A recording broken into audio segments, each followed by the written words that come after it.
मैं कैराना के अली शेर वाली पर हूँ, जहां पर एक बूढ़े शख्स खड़े हुए हैं मेरे सामने और मामला आ रहा है। जो इनकी पुत्र वधू यानी बेटे की बहू है, वो जबरदस्ती घर में प्रवेश करना चाहती है, यानी घुसना चाहती है, और पुलिस उसका गलत तरीके से साथ दे रही है। ये घटना शर्मसार करने वाली है। अब मैं इनसे पूरा मामला जानता हूँ। नाम क्या आपका? कयूम। बाप का नाम? इशाक। इशाक। तो ये मकान आपका अपना है? हाँ जी। कितनी जगह में? ये 80 गज में है। 80 गज में है। अच्छा, बेटे क्या है आपके? 2। बड़ा? बड़ा वाला शौकीन है। छोटा?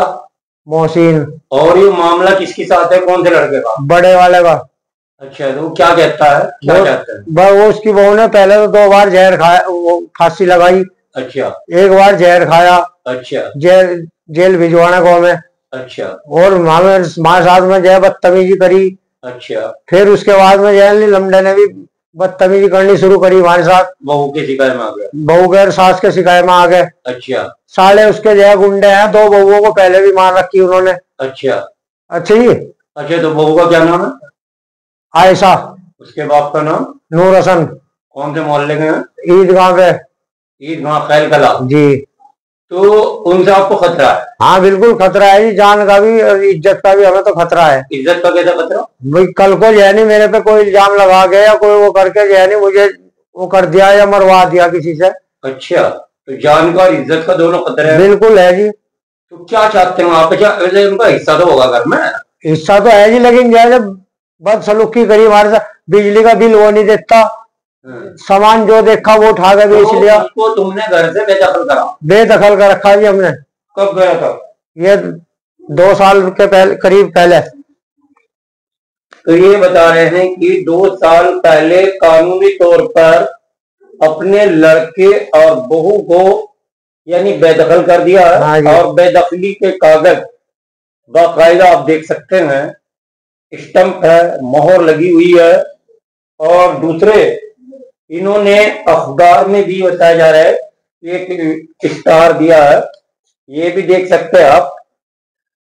ये बाकायदा पूरा का पूरा लिखा हुआ है, मेरा पुत्र शौकीन और पुत्र वधू आयशा है ना? हाँ आयशा। आयशा मेरे कहने सुनने में नहीं है और मेरा बेटा गलत संगत में बैठता है, परिवार के साथ गाली गलौज मारपीट करता है।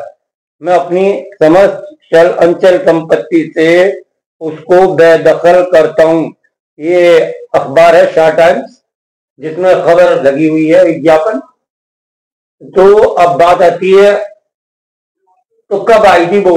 अभी कितने दिन बाद आई? अभी आई थी, अभी पुलिस को ले गए। पुलिस के क्या आदमी थे? पुलिस के 4-5 आदमी थे जी। कहाँ के थे बताओ भाई? ये तो मैं बता नहीं, लेकिन मुझे तो इमाम गेट के लग रहे थे। इमाम गेट जी। चौकी कौन सी लगा तुम्हारी? हमारी किला गेट लगे जी। तो अब देखिए, जिनका क्षेत्र अधिकार नहीं है, यानी जिनके क्षेत्र अधिकार से बाहर है, बताया जा रहा है कि इमाम गेट पुलिस चौकी के पुलिस के जवान आते हैं घर पे और इस बुजुर्ग आदमी के साथ बदसलूकी करते हैं। क्या कहा पुलिस ने? यूँ कहा क्या लगाया तो ना घर में घुसाओ, नहीं जेल भेज देंगे। आपको जेल भेज देंगे? हाँ जी। अच्छा। कहना मकान भी प्रधानमंत्री योजना से बना हुआ, इसको भी दूसरे का नाम चढ़वा देंगे। पुलिस चढ़वा देगी? बस वो तो कह के गए ना इस बात को, यानी कि जबरदस्ती कर रहा है आपके साथ? हाँ।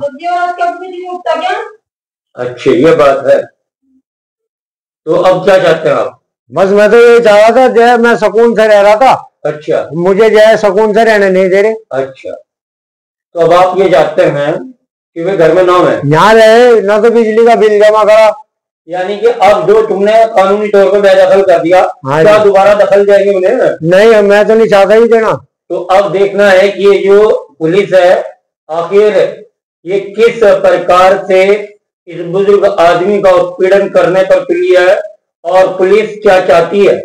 जबकि ये व्यक्ति ने अपने पुत्र और पुत्रवधू को उनके गलत आचरण के कारण घर से बेदखल कर दिया है अब पुलिस इस प्रकार से उसको दखल दिला सकती है।